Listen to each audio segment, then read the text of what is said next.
আসসালামু আলাইকুম। আর একটা নতুন ভিডিওতে আপনাদের স্বাগতম। আজকে চলে আসছি বগুড়া জেলার শিবগঞ্জ উপজেলার একটা গ্রামে। এখানে একবারে ফিল্ডে চলে আসছি। এখানে গুড় তৈরি হচ্ছে, তো সেটা আপনাদের দেখানোর চেষ্টা করব। আপনার সঙ্গেই থাকবেন।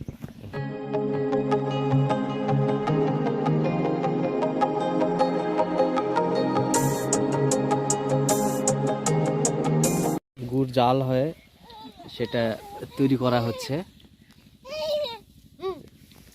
তো আপনাদের একটু সামনে দেখাই যেখানে গুড়ের রসটা জাল করা হচ্ছে।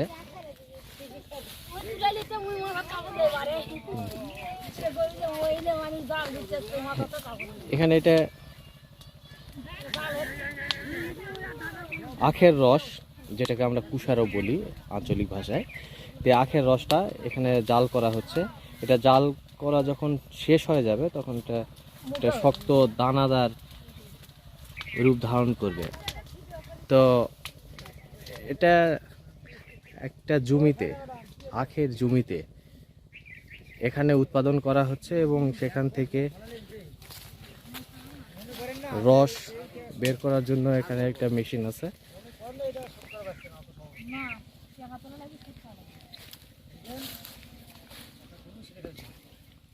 এটা হচ্ছে আখের ক্ষেত,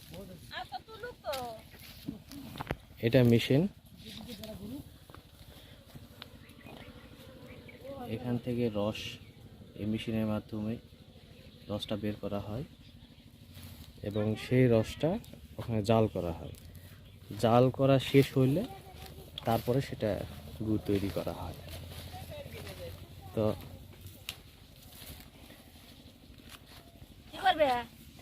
এখানে গুড়টা তৈরি করা হচ্ছে, রেডি হয়ে গেছে। আসসালামু আলাইকুম। ওয়ালাইকুম আসসালাম।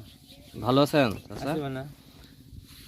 এটা কেজি কত করে দিচ্ছেন গুড়? এখানে পাইকারি বিক্রি, খুচরা বিক্রি হচ্ছে 60 টাকা একটা মুঠো। খুচরা বিক্রি হচ্ছে 60 টাকা একটা মুঠা, মানে একটা ডিব্বা বলা যায়।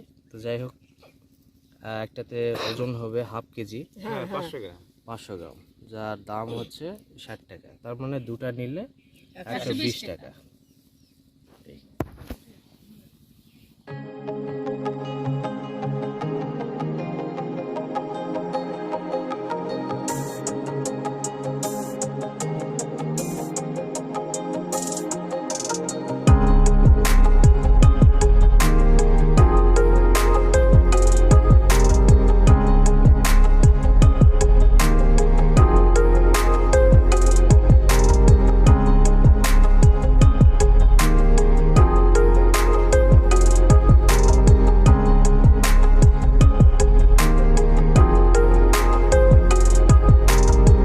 খালে না? খাইছি, হ্যাঁ খাইছি। খাইলাম, গরম গুড় খাওয়া দেখো।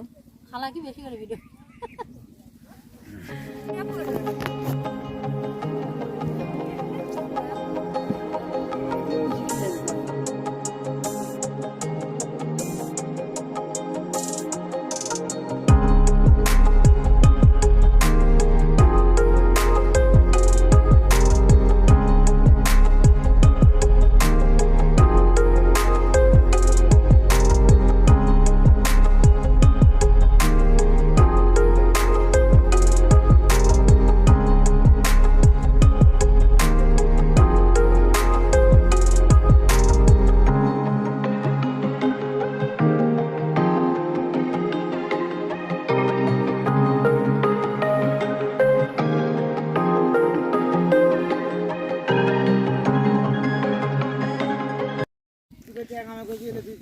আজকের ভিডিওটি এখানে শেষ করলাম। যদি ভিডিওটি ভালো লাগে থাকে তাহলে অবশ্যই লাইক কমেন্ট শেয়ার করবেন। নেক্সট ভিডিওটি দেখার জন্য অবশ্যই চ্যানেলটি সাবস্ক্রাইব করবেন। আজকে এখান থেকে বিদায় নিচ্ছি। আল্লাহ হাফেজ।